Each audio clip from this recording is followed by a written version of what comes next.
What is up, guys? Munash here, and finally we have the very first episode of the How to Quake series, and this one is going to be very interesting if I do say so myself, because initially I thought I was going to do this in order from easiest to most complex. So I was going to start off with heavy parry and sort of just work my way up, but I decided I'm actually going to do this in reverse rather, because I know a lot of people have been waiting for this one.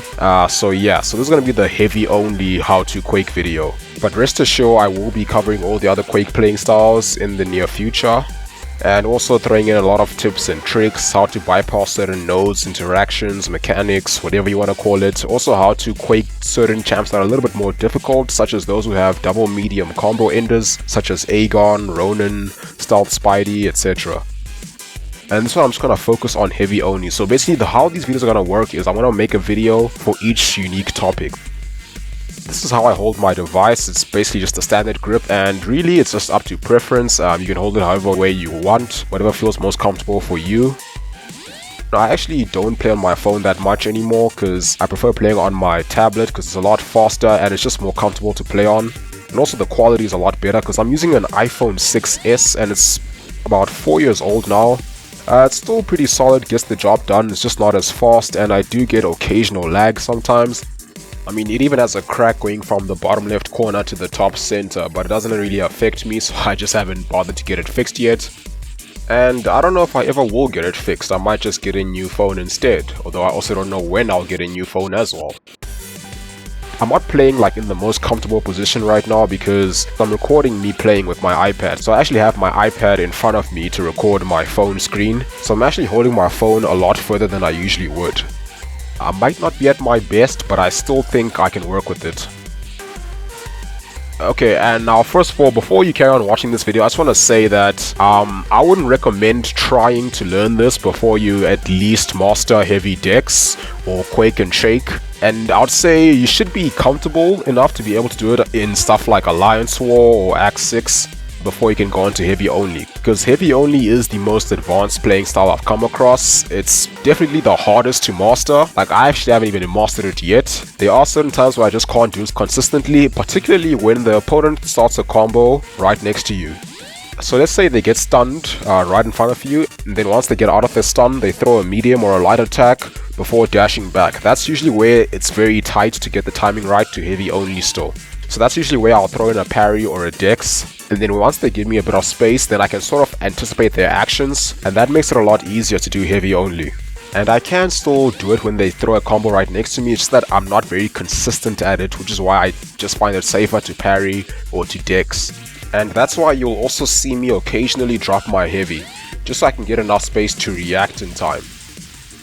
The other thing is, you don't really need to know heavy only to be a good Quake player, honestly, because its uses are very niche. There's only a very few interactions where it's actually a lot more beneficial to do it, you know, like maybe if it's Spite and unblockable with Force of Will. The node or ability combinations would have to be very specific to force you to use heavy only if you want to get through a fight with Quake.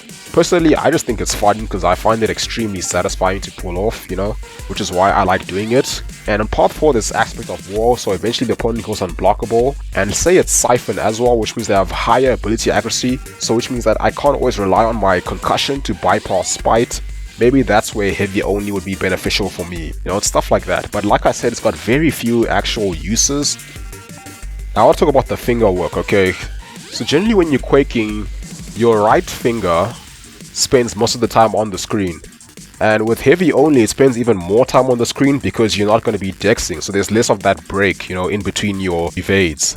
So the key is to barely lift your finger off the screen before putting it back on.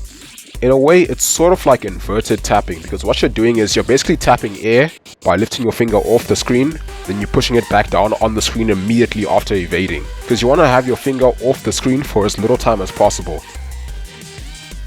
And basically, it's a lot easier to do when the opponents are a lot further from you, and also if you know the opponent's combos. Really, this is where I also recommend just learning the opponent's combos, particularly how they end their combos, you know, their last light attack, their last medium attack, because then you'll be able to recognize when you do not need to lift your finger off the screen, and you can just keep it on and wait for the next combo.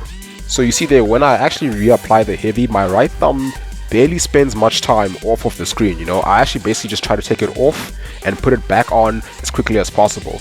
So that's why you actually want to keep it as close to the screen as possible. Even when you lift it, it just comes off slightly off the screen, okay? You don't want to lift it up too high, otherwise it's going to take you a lot longer to put it back down to reapply that heavy. So I'm going to be doing a couple of random fights, a few duels here and there, some event quests as well. Basically, the nice thing about Quake is she's one of those champs where you don't need a lot of criteria to practice with her. You know, you can pretty much just bring her anywhere and just start quaking.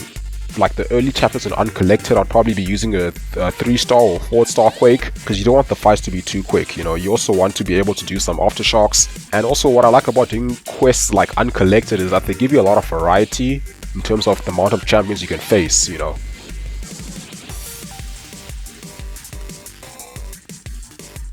And one other thing that's helped me that I also recommend is playing with sound. Just something else that I can use to react. I can usually see when the opponent is going to throw an attack and when Quake will evade, but with sound I find it even more helpful because now I'm relying on more senses. And also what you'll notice about the sounds that they make is that their medium and light animation sounds are actually different, and you can also use that to identify, you know, when they throw a medium or when they throw a light attack, when they end their combos.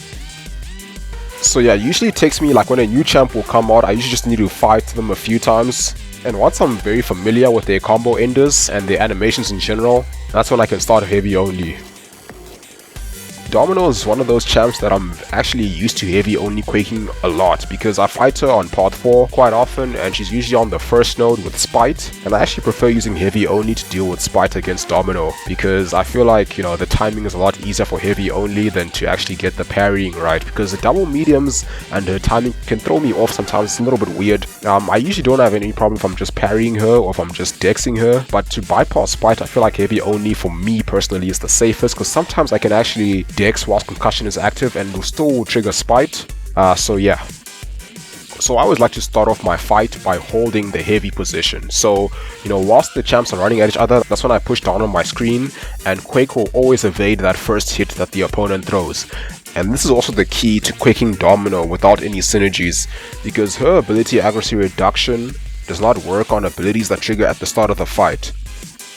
The way I see it, basically her ability accuracy reduction prevents Domino's ability accuracy reduction from reducing her abilities, if that makes sense. So you have to keep an eye on your opponent and react to what they do, you know, because the thing about heavy only is you have to be so quick that you kind of have to anticipate their movements and react to them. So when they are across the screen, it's a lot easier to anticipate it because you can see that coming. You can see they're dashing at you, so they're going to throw that medium attack, okay? And then once they throw that medium attack, you want to react by releasing your thumb off the screen and then reapplying it so you can get that next evade. And you keep on doing that quickly as you can, to make sure that you can get that heavy only cycle going. And you have to just keep on doing that, and it does take time. It's not the easiest thing to learn, definitely not the easiest thing to master, but yeah, it's doable. It's just about, you know, repetition and building that muscle memory.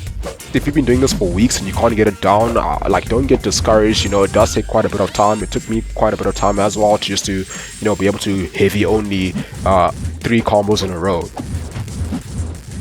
Heavy only is one of the harder things for me to explain in the game, so I hope that makes sense. And at the end of the day, you can have all the theory in the world, but it doesn't really matter unless you put in the practice, you know, because really it's about that repetition, you know, building that muscle memory and just getting familiar, getting comfortable with it. Also, you might find it beneficial to watch the video at a lower speed just to get a better idea or a better look at what exactly it is I'm doing with my thumb. And also, I know a lot of people like to play with their index fingers, or they like to put their device on a flat surface and play like that. So I also decided just to throw in a clip of that. So I'm going to put my phone on a semi-flat surface. So as you can see, the results are still the same. I just prefer personally to hold my device in both my hands and then use my thumbs. You know, it just feels more comfortable, more natural to me. It's kind of like holding a gaming controller. I do this for pretty much any device I can play on. Like I said, I usually play on my iPad, and I play Quake the exact same way as on my phone as I do on my iPad. But yeah, you should go with whatever works with you, whatever you feel most comfortable with.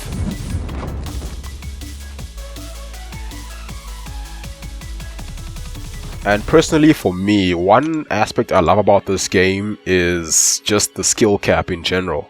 And it's funny because, like, I remember when You know, I finished Act 5 and Labyrinth of Legends Exploration. I did those two things in the same week in 2017, and after that I felt like I can't really get that much better at the game, you know? Like, there's not much more I can learn till I discovered Quake. And then I got good with Quake, and I felt like I had mastered Quake. Then I discovered Heavy Oni. I was like, oh no, there's actually so much more that she can do that I had no idea about.